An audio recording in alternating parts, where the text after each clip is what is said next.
Election chief election officer हैं, उन्होंने एक नया फरमान जारी किया और जिसकी वजह से जो है बीजेपी के 25 लाख जो नॉन लोकल्स हैं वोटर्स, उनको यहाँ इंक्लूड किया जाएगा। And I think this is the last nail in the coffin of electoral democracy है।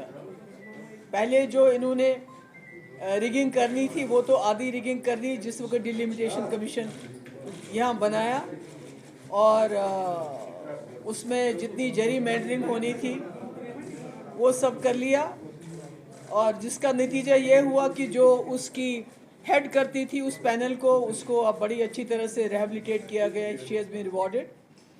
तो मेरा ये कहने का मकसद है, मैं लोगों के, अपने मुल्क के लोगों से ये कहना चाहती हूँ कि ये जो जमहूरी निज़ाम को यहाँ मस्क किया जा रहा है, डेमोक्रेसी को यहाँ ख़त्म किया जा रहा है, या मुल्क के लोगों को समझना चाहिए कि जो जम्मू कश्मीर एक मुस्लिम मेजॉरिटी स्टेट ने इस मुल्क के साथ हाथ मिलाया था, ये सोच के कि हम जमहूरी मुल्क का हिस्सा बनेंगे, राजा महाराजाओं की तानाशाही ख़त्म करके हम एक आज़ाद हिंदुस्तान, एक डेमोक्रेटिक सेकुलर हिंदुस्तान का हिस्सा बनेंगे। मगर उसके बाद जबकि पूरे मुल्क में डेमोक्रेसी हुई, हमारे यहाँ ऐसे कुछ वाक़यात हो गए अनडेमोक्रेटिक तरीके से, जैसे शेख साहब को डिसमिस किया गया। उसके बाद कई ऐसी चीज़ें की गई कि लोगों का इलेक्शन से यहाँ बिल्कुल भरोसा उठ गया, क्योंकि उसके बाद जितने भी इलेक्शन हो गए उसमें मेजॉरिटी ऑफ द इलेक्शंस में जो एक वन साइडेड होता था, जिसके लोगों का भरोसा नहीं था। और 87 was the culmination of all the elections, frauds of elections, जिसकी वजह से यहाँ के लोगों ने, जो बहुत ही अमन पसंद लोग हैं, उन्होंने बंदूक उठाने पे मजबूर हो गए, और आज तक हम उसका खिमियाजा भुगत रहे हैं। और शायद यही वजह है कि अटल बिहारी वाजपेयी साहब को रेड फोर्ट से ये ऐलान करना पड़ा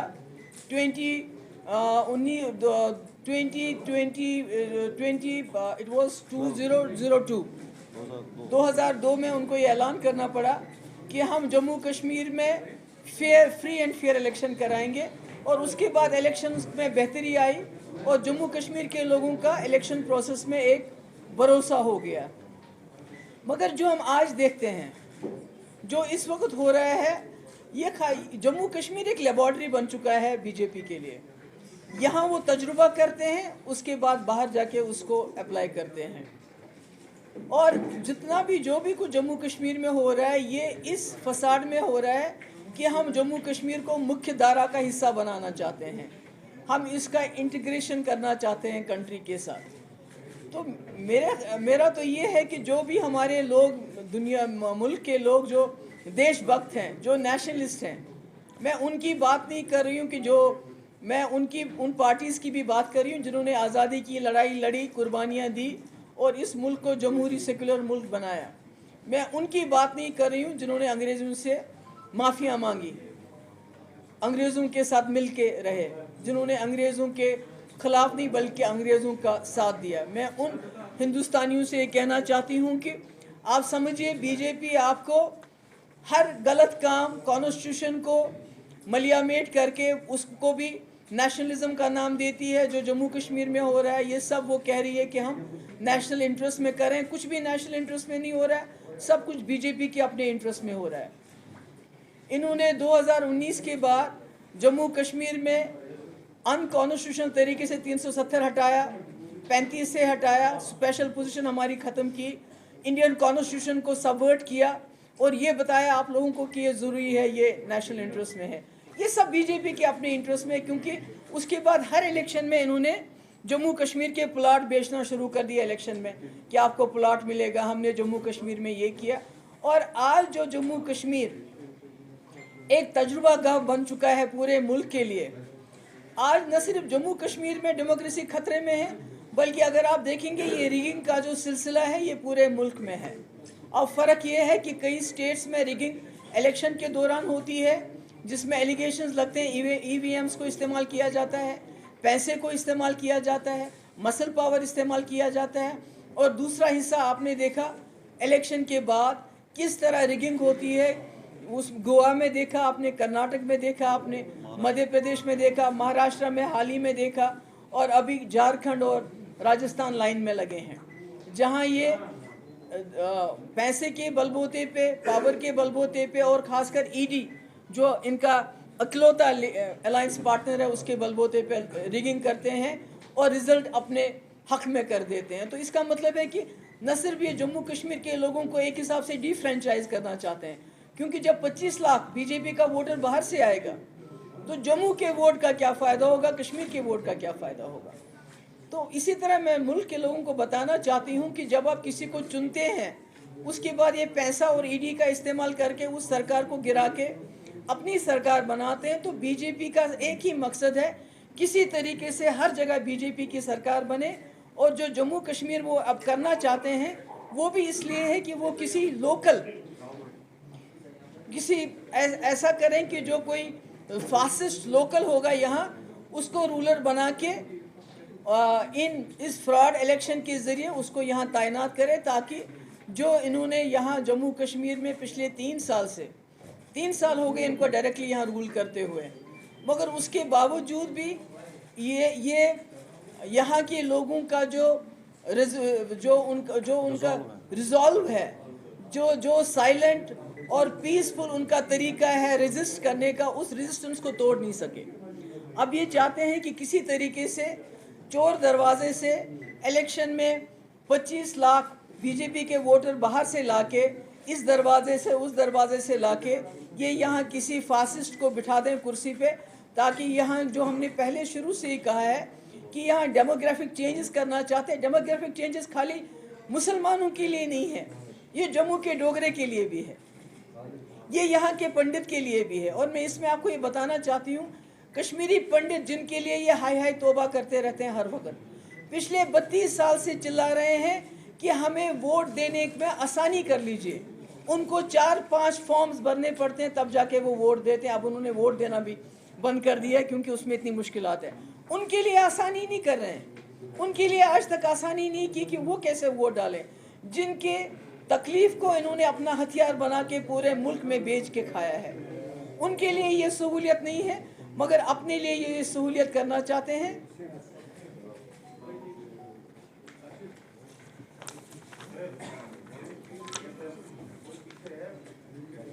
मुल्क को समझना चाहिए ये कि जो जम्मू कश्मीर की समस्या है वो बीजेपी की जो पॉलिसी अपनाना चाहती है।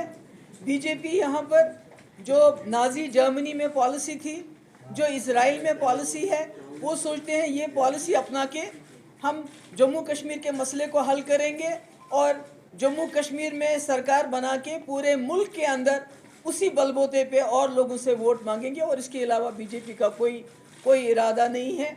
मगर मैं उनको बताना चाहती हूँ कि हिटलर ने कितना जुल्म किया पर ज्यूस को वो ख़त्म नहीं कर सका। इसराइल कितना भी जुल्म करे तो फ़लस्तीन को ख़त्म नहीं कर सकता, ना उनके रिजॉल्व को ख़त्म कर सकता है।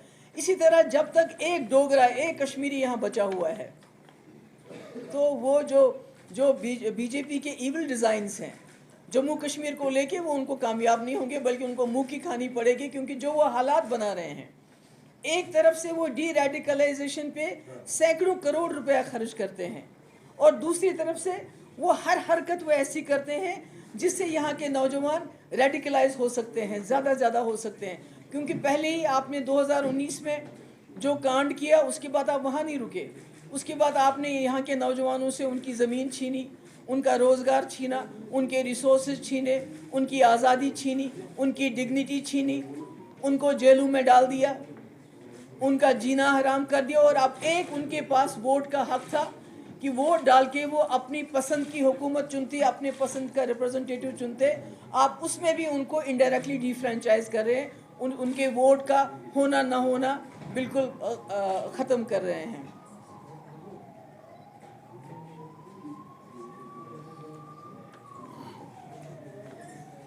और आपने जो बर्बादी की है जम्मू कश्मीर की, उसमें ये भी हो गया है कि जो आज तक हमारे कश्मीरी पंडित भाई थे, जो पिछले 30 साल से यहाँ आराम से रह रहे थे, अब वो भी टारगेट हो रहे हैं।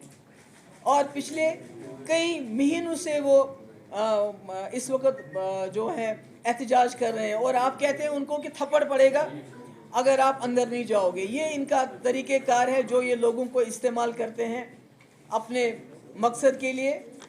और वो समझते हैं कि वो यहाँ की ग्राउंड रियलिटी चेंज करेंगे। ग्राउंड रियलिटी चेंज नहीं होगी। आपको जम्मू कश्मीर की समस्या का समाधान आज भी ढूंढना होगा, कल भी ढूंढना होगा।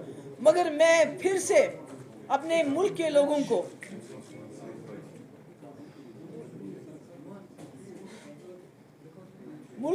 को मैं बताना चाहती हूँ, उनको गुजारिश करना चाहती हूँ। देखिए, बीजेपी जो उन्होंने तरीक़ेकार अपनाए हैं यहाँ के कॉन्स्टिट्यूशन को, मुल्क की कॉन्स्टिट्यूशन को सबवर्ट करने का, इन्होंने उससे खाली हमारा कॉन्स्टिट्यूशन नहीं छीना, हमारा झंडा नहीं छीना। अगली बारी आपकी है। 2019 के बाद 370 हमसे छीना, हमारा कॉन्स्टिट्यूशन छीना, हमारा झंडा छीना गैर आईनी तरीके से। अगर इनमें हिम्मत होती तो असेंबली के जरिए ये करना चाहिए था, मैं उसको लीगल मानती। मगर गैर आईनी तरीके से चौथ दरवाजे की आने वाले वक्त में 2024 के इलेक्शन के बाद ये इस मुल्क का जो कॉन्स्टिट्यूशन है उसको भी ख़त्म करेंगे और जो मुल्क का झंडा है उसको भगवा झंडे में लहरा देंगे। और उस वक्त फिर आप सोचोगे कि ये क्या हो गया। ये इस मुल्क को कोई और राष्ट्र नहीं, बीजेपी राष्ट्र बनाना चाहते हैं। जो कुछ हमारे हिंदू भाई हैं जो हिंदू राष्ट्र के नाम पे बड़े खुश हो जाते हैं कि हिंदू राष्ट्र बनेगा, शायद उनको अंदाज़ा नहीं है कि कोई हिंदू राष्ट्र नहीं बनाने वाले, ये बीजेपी राष्ट्र बना रहे हैं। इसीलिए ये हर जगह जो है असेंबलियाँ तोड़ के, गवर्नमेंटें तोड़ के अपनी गवर्नमेंट बनाते हैं। और जम्मू कश्मीर में ये जो इस वक्त कर रहे हैं वो भी उसी कड़ी का हिस्सा है। और मैं समझती हूँ कि मैं बार बार कहती हूँ कि हम लोगों को इकट्ठा होना चाहिए जम्मू कश्मीर में, पूरे मुल्क में, मगर ख़ासकर ये जो इन्होंने लेटेस्ट ऑनस्लॉट किया हमारे हक हुकूक पे, उसके लिए तमाम जमातों को मैं अपील करूंगी कि हमें इकट्ठा होना चाहिए और इसके खिलाफ मिल के लड़ना चाहिए। That's all. Any questions please.